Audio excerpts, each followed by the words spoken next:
Hello, I'm Betsy McMillan, and I'm very excited that you could be here today. I'm the author of Desperate to Help: How Humble Postcards Become the Heroes in End of Life Stories. To be transparent, this is not your usual nonfiction book, but the stories in here are 100% true, and the need is 150% real. There's a lot of need out there for a lot of patients who otherwise are just waiting for the end. Back in 1989, I found myself in a situation unlike anything I'd ever been in before. My mother called me and she told me that my cousin Joe was terminally ill and he didn't have long to live. I mean, a few months at the outside, not a lot of time. He was only a few years older than me, and I could hardly believe it. He was way too young to be dying. I knew I had to help, and I was obsessed with finding a way to help him, but I needed a way that wouldn't intrude on the time he had left with his wife and his kids. They were teenagers, young teenagers. I was looking for work at the time, so it had to be an affordable way to help. Flowers were way out of my budget, and there were no cards back then that didn't say, "I hope you feel better," or "I can't wait to see you again." There was nothing for the terminally ill patient.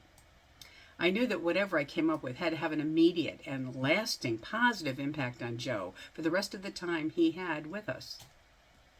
I wanted to ease his transition. I wanted to alleviate his anxiety, to help him be less depressed, to change his mindset by distracting him from all the worries. I wanted to stimulate his curiosity, his intellect, and his humor. He was an extremely funny guy. I think laughing helps. It's kind of hard to laugh when all you can think about is dying. I wanted him focusing on his life and family at that moment. I didn't want him worrying about where they would be in the future or what would happen when he wasn't here anymore.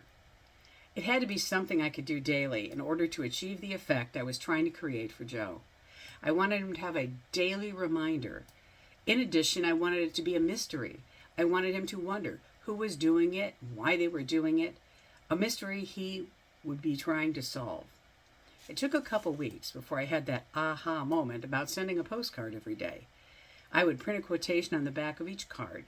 They ranged anywhere from Buddha to Mother Teresa, Joe DiMaggio to poets and presidents. Even a local or two had something impressive to say. But whatever the source, it had to make him curious and thoughtful. It had to make him laugh, to elevate his mood, to make him want to share it with anyone who happened to stop by rather than talking about dying.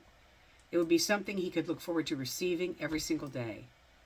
And as long as I stayed anonymous, it was a mystery. When my mother found this out, she thought I was crazy. She was worried that if any of the relatives found out I sent the postcards, they would either be angry or think it was some kind of sick joke. It wasn't.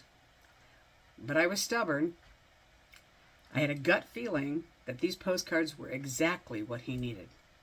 It was the kind of feeling I don't ignore. So I did it anyway. Did it work? You can read all about it in Desperate to Help. It's just one of the many stories included in this book. And I've got to say, the results were so positively impactful that I've continued doing this project for others in the same situation for more than 35 years. Someone asked if I was anonymous, why did I want to write a book about the project? Quite truthfully, I never wanted to write about this project in a book. One of my writer friends found out what I was doing, and she began a relentless campaign. I got phone call after phone call after phone call. "You're a writer. You need to write this book." I told her I didn't want to give up my anonymity. I didn't want someone who was getting the cards to find out my identity. It would destroy the mystery aspect of the project. "Please," she said, "you really need to put it in a book and publish it so others can do the project. Just like you. Just like you. You can't do this for everyone. You told me anyone could do this, and if that's the case, I can't think of anything the world could use more right now than a project like this." So Desperate to Help was born. It documents everything. You will learn how to be the hero in someone else's end-of-life story, and I have to tell you, this feeling you get when you know you've done something extraordinary for someone else is the most incredible and amazing feeling. And in the process, you have given them the most incredible and amazing gift they could possibly get. I am absolutely positive they take that feeling with them when they go. You don't even have to struggle. I've done all the legwork for you. You can do the project yourself, or you can do it as a family group, or you can recommend it to someone else who's searching for a way to make things better for a dying patient who desperately needs it. Even if it seems impossible to them at the time, there's still a way they can help. This is it. There's a way you can help. This is it. Join me in a movement to change the world. After all, if you can give hope to one hopeless person, you can do anything. Is that not true? If you can give hope to someone who's hopeless, you can do anything. It starts with just one book, one little book. Even Edison started with one light bulb. I look forward to you joining me on this journey. Thank you for your time and your attention and for listening to me babble on. And I hope you have a really great day. Have a good one.